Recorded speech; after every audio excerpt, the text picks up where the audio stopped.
Assalamualaikum warahmatullahi wabarakatuh.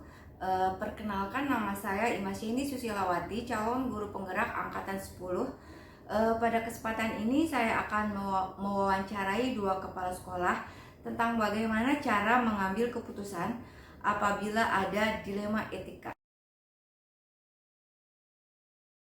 Assalamualaikum Bu Sari. Waalaikumsalam, Dimas. Mohon maaf ya mengganggu waktunya. Pada kesempatan ini saya akan berbincang-bincang dengan Ibu kaitannya dengan beberapa kasus yang sudah Ibu tangani.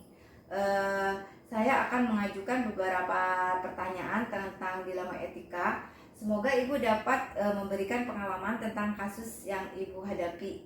Nah, pertanyaan pertama yaitu, selama ini bagaimana Ibu Sari tentang mengidentifikasi kasus-kasus dilema etika atau bujukan moral yang diselesaikan sehingga masalahnya tidak berlarut-larut? Ya, baik Bu Imas.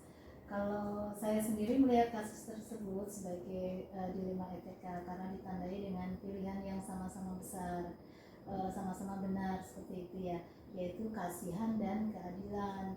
Kasus tersebut bukan bujukan moral karena tidak adanya pelanggaran hukum, sehingga untuk mengidentifikasi antara dilema etika dan bujukan moral dilihat dari kasus dan pilihan solusi yang muncul dan diselesaikan dengan secepatnya. Oh, baik, terima kasih.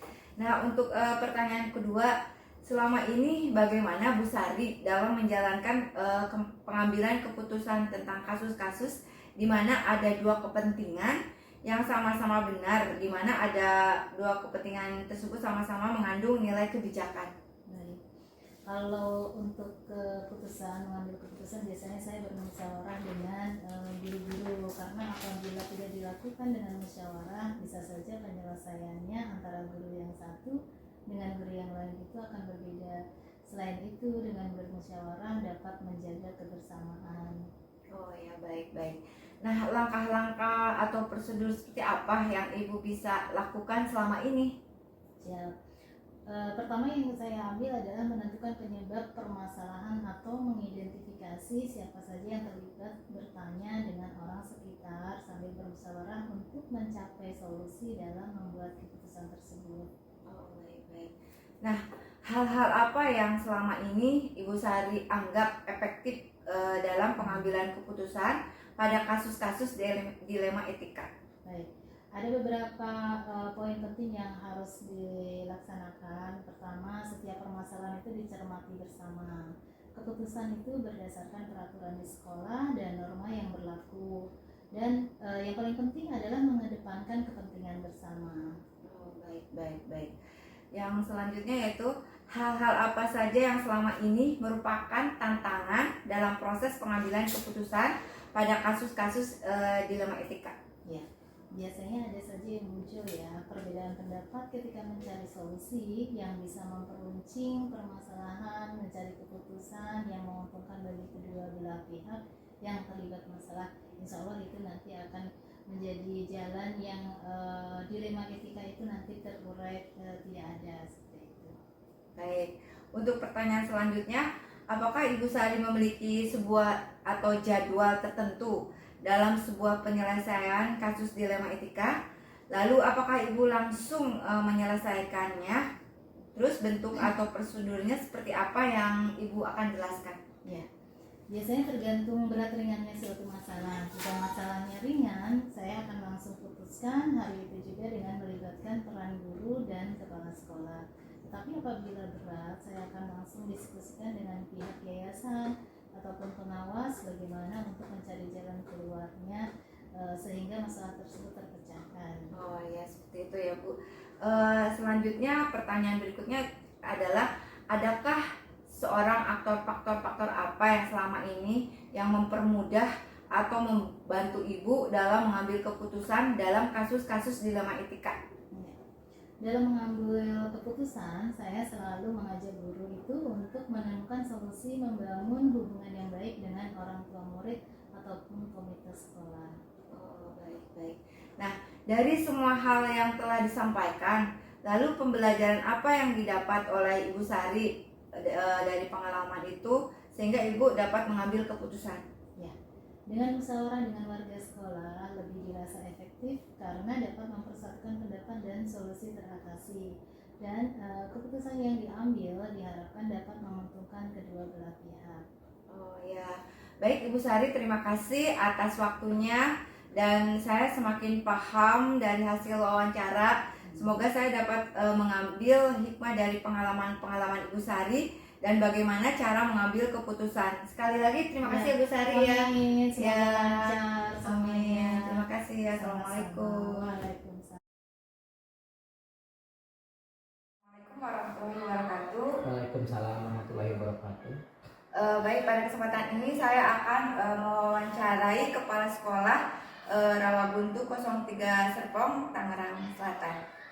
Assalamualaikum Bapak. Waalaikumsalam warahmatullahi wabarakatuh. Mohon maaf saya akan mengganggu Ya. pada hari ini terkait dengan beberapa kasus yang sudah ditangani oleh Bapak. Iya. Nah, sebelum Bapak nanti menjawab beberapa pertanyaan, saya akan mengajukan beberapa pertanyaan, Iya. yaitu tentang kasus yang Bapak alami selama di sekolah ini. Iya. Nah, untuk pertanyaan pertama, Hmm. selama ini bagaimana Bapak dapat mengidentifikasi tentang kasus-kasus dilema etika atau bujukan moral yang dapat diselesaikan supaya tidak berlarut-larut? Oh, selama ini kasus dilema etika sering muncul ya. Kasus ini yang pernah mungkin banyak dihadapi oleh semua sekolah, baik itu negeri maupun swasta.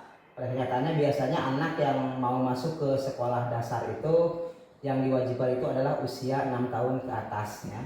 Tapi ada kalanya kadang-kadang usia anak itu kurang daripada 6 tahun. Ketika ada juga yang 6 tahun tapi anak itu belum siap untuk mengikuti pelajaran di SD atau pra SD. Tapi mungkin ada pertimbangan-pertimbangan tertentu dari sekolah bagaimana cara untuk meminimalisir dan juga untuk mencari solusi bagaimana supaya anak itu diterima. Itu biasanya yang kurang dari 6 tahun kita gunakan tes psikologi, menggunakan dari orang yang biasa memberikan informasi dari bagian psikologi. Itu aja. Ya, baik-baik. Nah, selama ini bagaimana Bapak menjalankan pengambilan keputusan tentang kasus di mana ada dua kepentingan yang sama-sama benar, di mana dapat mengambil nilai kebajikan? Baik, dalam kehidupan sehari-hari memang sering terjadi kasus-kasus yang seperti itu, termasuk di sekolah juga. Kadang-kadang ada kasus-kasus yang biasanya menimbulkan kontroversi dan sebagainya. Biasanya kami di sekolah itu selalu bermusyawarah dan berdiskusi dengan guru-guru bagaimana mencari jalan terbaik solutif, kemudian bisa berlaku untuk kedua belah pihak sehingga kedua-duanya tidak dirugikan. Gitu ya, baik ya Pak. Nah, untuk langkah-langkah atau prosedurnya seperti apa yang Bapak bisa lakukan selama ini Pak? Nah, biasanya ketika ada masalah kami biasanya panggil baik itu gurunya ataupun kedua siswa yang berselisih, kemudian mungkin juga kalau memang perlu orang tuanya dipanggil.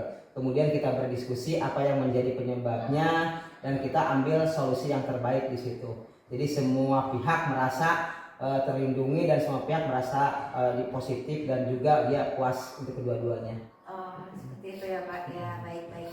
Nah, hal-hal apa yang selama ini Bapak anggap efektif dalam pengambilan keputusan pada kasus-kasus dilema etika?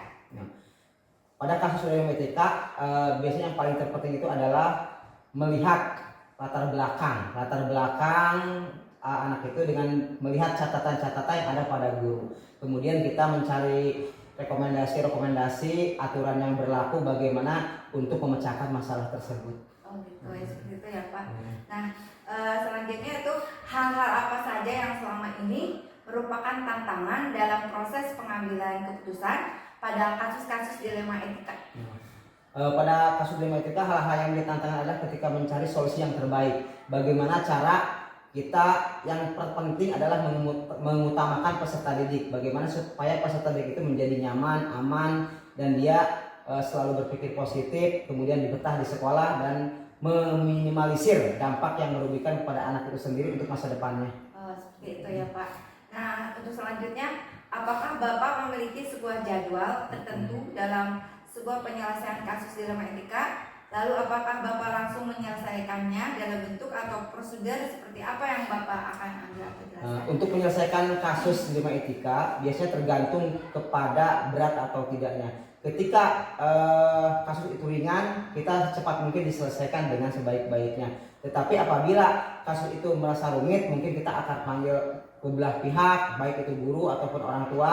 Kemudian kita selesaikan dengan cara musyawarah dan yang terbaik. Tapi kalau memang itu tidak juga menyelesaikan masalah, kita paling panggil orang ketiga ataupun dari dinas pendidikan yang bisa menyelesaikan masalah itu. Oh iya, baik. Nah, selanjutnya adakah seorang atau faktor-faktor yang selama ini mempermudah atau membantu Bapak dalam pengambilan keputusan dalam kasus-kasus dilema etika ini?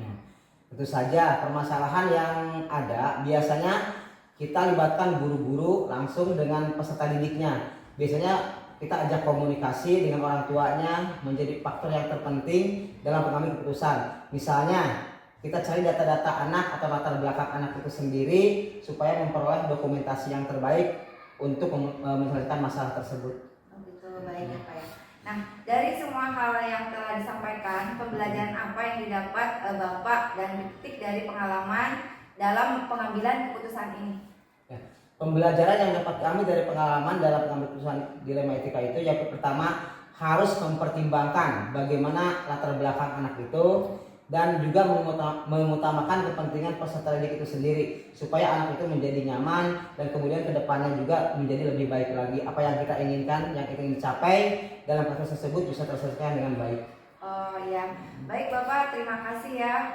Saya menjadi semakin paham tentang pengalaman-pengalaman atau kasus-kasus yang Bapak hadapi, dan sepertinya Bapak dalam mengambil keputusan ini Bapak dapat dilakukan dengan arif dan bijaksana ya Pak. Terima kasih, Ya, mudah-mudahan. terima kasih banyak ya Pak. Ini Ya. jadi pelajaran buat ibu juga nanti Ya, ketika baik. turun di lapangan. Ya baik, Ya, makasih banyak makasih, ya Pak. sama-sama. Ya.